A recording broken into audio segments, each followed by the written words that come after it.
Hi guys, welcome to Smart Assam. আজি মই আপোনালোকক আপোনাৰ স্মাৰ্টফোনৰ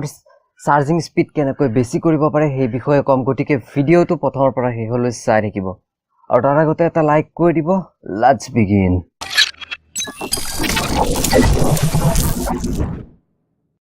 ফাৰ্ষ্ট টিপটো হৈছে আপুনি স্মাৰ্টফোনৰ চাৰ্জিং মোডটো অন কৰিব লাগিব আৰু তাৰ বাবে আপোনালোকে সেটিংছত যাব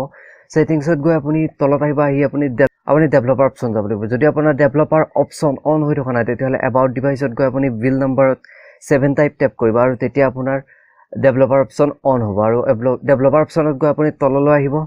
আৰু তললৈ অহাৰ পিছত আপুনি ইয়াত দেখিছে সিলেক্ট ইউএসবি কনফিগাৰেশন এটিৰ আপুনি ক্লিক কৰিব কৰাৰ পিছত আপোনাৰ এখন স্ক্ৰীন আহিব অহাৰ পিছত আপুনি ইয়াত MTB বা PTP আপোনাৰ এটো সিলেক্ট কৰা থাকিব পাৰে আপুনি এটো চাৰ্জিংত সিলেক্ট কৰিব আৰু চাৰ্জিং মোডটো অন কৰি দিব আৰু চাৰ্জিং মোডটো আপুনি অন কৰি ধৰিলে আপোনাৰ স্মাৰ্টফোনৰ চাৰ্জিং স্পীড বেছি হ'ব নেক্সট টিপটো হৈছে আপুনি আপোনাৰ স্মাৰ্টফোনৰ লগত পোৱা চাৰ্জাৰেৰে অকল আপোনাৰ স্মাৰ্টফোনটো চাৰ্জ কৰিব দোকানৰ পৰা যিকোনো চাৰ্জাৰ আনি আপুনি ইউজ নকৰিব নেক্সট টিপটো হৈছে আপুনি স্মাৰ্টফোনটো আপোনাৰ চাৰ্জ দিওঁতে আপোনাৰ পাৰিলে আপুনি আপোনাৰ ফ্লাইট মোডটো অন কৰি থৈ দিব আৰু আপোনাৰ ফ্লাইট মোডটো অন কৰি থৈ দিলে কি হয় আপোনাৰ স্মাৰ্টফোনৰ নেটৱৰ্ক সাৰ্ভিস অফ হৈ পৰে আৰু আপোনাৰ স্মাৰ্টফোনৰ নেটৱৰ্ক সাৰ্ভিস আপ ডাউন নিশ্চয় হৈ থকা দেখিছে আৰু নেটৱৰ্ক যদি আপ ডাউন হৈ থাকে তেতিয়া আপোনাৰ স্মাৰ্টফোনৰ বেটাৰী খৰচ হয় আৰু আপোনাৰ চাৰ্জিং স্পীডো স্লো হয় গতিকে চাৰ্জ দিয়া সময়ত আপুনি আপোনাৰ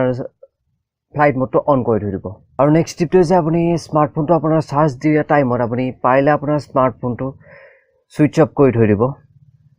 আৰু সুইচ অফ কৰি থৈ দিলে আপোনাৰ চাৰ্জিং স্পীড বেছি হয় আপোনাৰ স্মাৰ্টফোনৰ আৰু যদি আপুনি স্মাৰ্টফোনটো সুইচ অফ কৰিব নিবিচাৰে তেতিয়াহলে আপুনি ইয়াৰ আগতে দিয়া টিপটো অৰ্থাৎ এয়াৰপ্লেন মোডটো অন কৰি থব নেক্সট টিপটো হৈছে যদি আপুনি আপোনাৰ স্মাৰ্টফোনটো আপোনাৰ বেক কভাৰ লগাই কিনে চাৰ্জ দিয়ে তেতিয়াহলে আপুনি আপোনাৰ স্মাৰ্টফোনটো বেক কভাৰটো খুলি কিনে আপুনি চাৰ্জ দিব কাৰণ আপোনাৰ যদি আপোনাৰ স্মাৰ্টফোন যদি বেক কভাৰ লগাই কিনে আপুনি চাৰ্জ দিয়ে তেতিয়াহলে আপোনাৰ